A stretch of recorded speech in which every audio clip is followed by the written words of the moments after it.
Obama let the weight of his words settle, not like an explosion, but like a slow-burn fuse. The crowd shifted. Some people stared at the stage as if seeing it differently than they had 20 minutes earlier. Because now, it wasn't about degrees, or applause lines, or whose punchline landed. The conversation had crossed into something deeper: character, responsibility, the cost of leadership. Obama stepped slightly away from the podium, pacing no more than 2 steps before turning back. His voice didn't rise. It didn't need to. Most of all, he continued, pacing each word with deliberate care, Donald Trump wants us to think this country is hopelessly divided. Us versus them. Real Americans versus everyone else. Because division, he paused, keeps him powerful. The hall was silent again, that same electric silence, heavy with attention. He wants you angry, Obama said, voice firm but measured. Because if you're angry, you're easier to control. You're easier to point in a direction. And if people get hurt along the way. He didn't have to raise an eyebrow. The implication carried itself. He's shown us what that means to him. Trump leaned forward, ready to interject, but Obama wasn't giving him the space. I think about January 6th, he said, his tone neither accusing nor dramatic, simply factual, grounded. When his own vice president was 40 feet from a mob chanting "Hang Mike Pence," and Donald Trump's response was, a few people in the front row mouthed it silently, already knowing the line. So what? Gasps. A few boos. A murmur rippled across the hall. Shock, recognition, disbelief. Obama lifted a hand, calm but commanding. Don't boo, he said, almost gently, because this isn't about noise. It's about understanding something dangerous. Trump finally fired back, voice sharp, trying to reclaim the tempo. Oh, give me a break. You're twisting that. You always twist things to sound dramatic. I joke, people joke. We don't run a country on feelings. Obama didn't respond immediately. He let Trump's interruption hang in the air, exposed, unbuffered. Then he leaned forward, not with anger, but authority. Everything a president says is serious, Obama replied. Every word is heard by someone who might act on it. And when a leader treats cruelty like entertainment, when he shrugs at violence because it benefits him, people get hurt. Families get torn apart. Trust breaks. Some men in the crowd shifted uncomfortably. Others nodded slowly, not in agreement, but in recognition, like they were reconsidering something they'd once brushed off. Obama continued, voice lower now, almost intimate. And I've noticed something, especially among some men, he said, scanning the room, not judging, just seeing.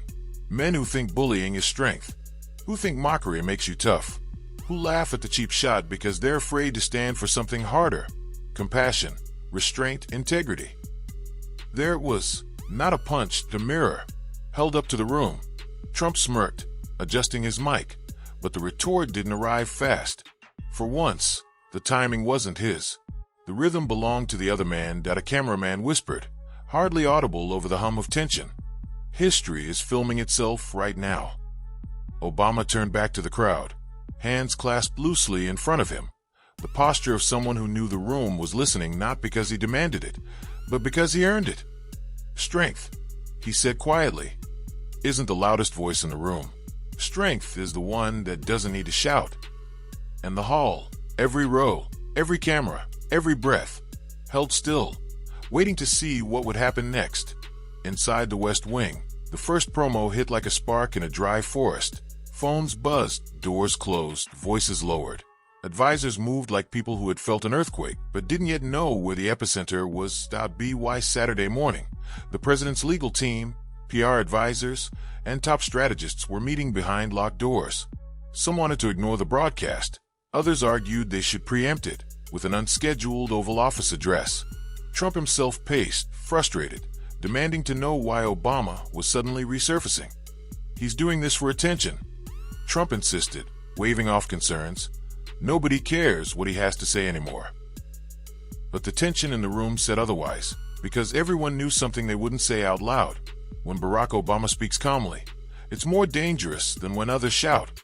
And so when Sunday night arrived, the country held its breath. And the White House did too. Obama's words didn't roar across the nation. They rippled, quiet, controlled, unshakably measured, and somehow that was louder than shouting.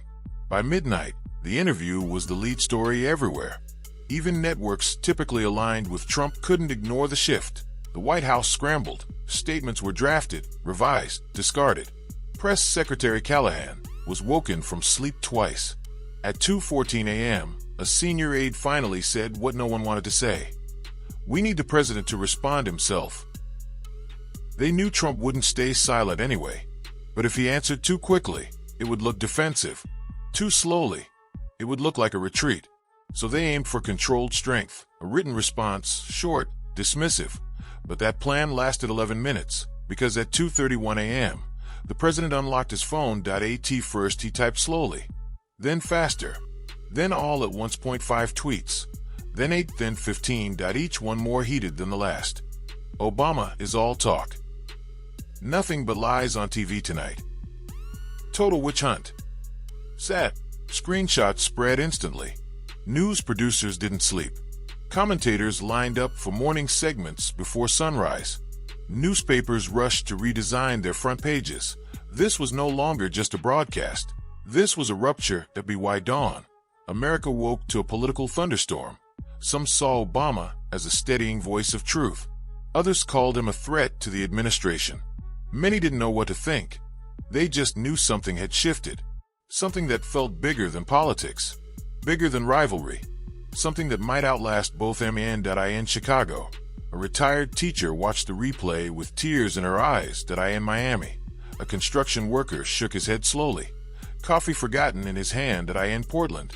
A college freshman whispered to her roommate, "This feels like history starting."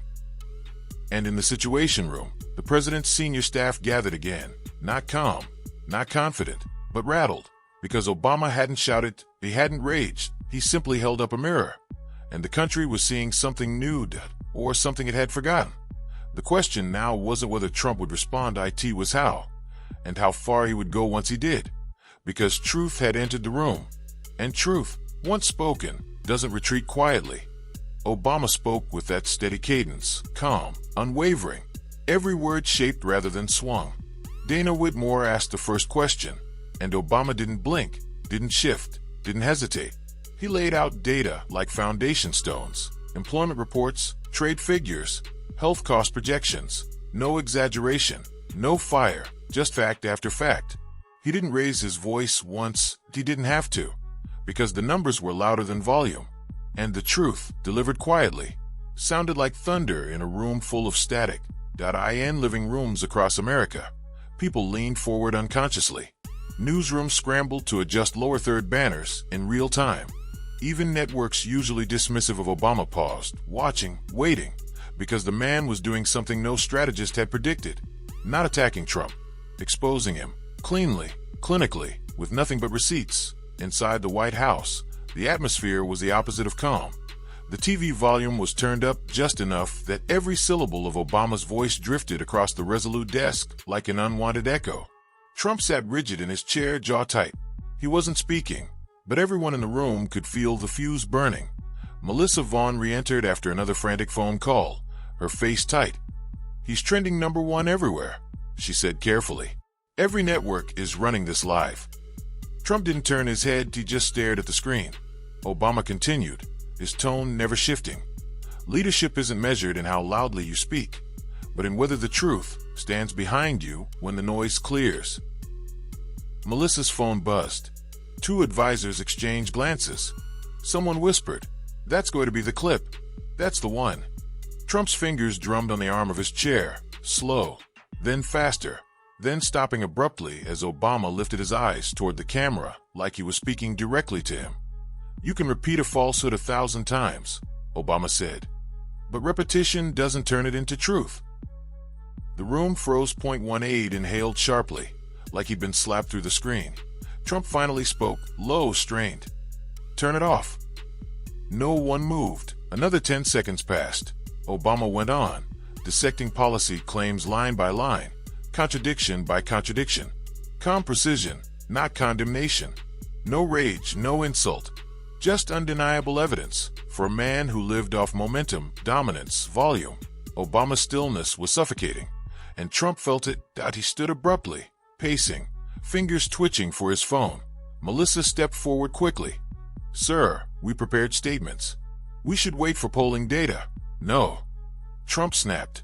"People need to hear from me now." "Mr. President," an advisor tried, voice careful.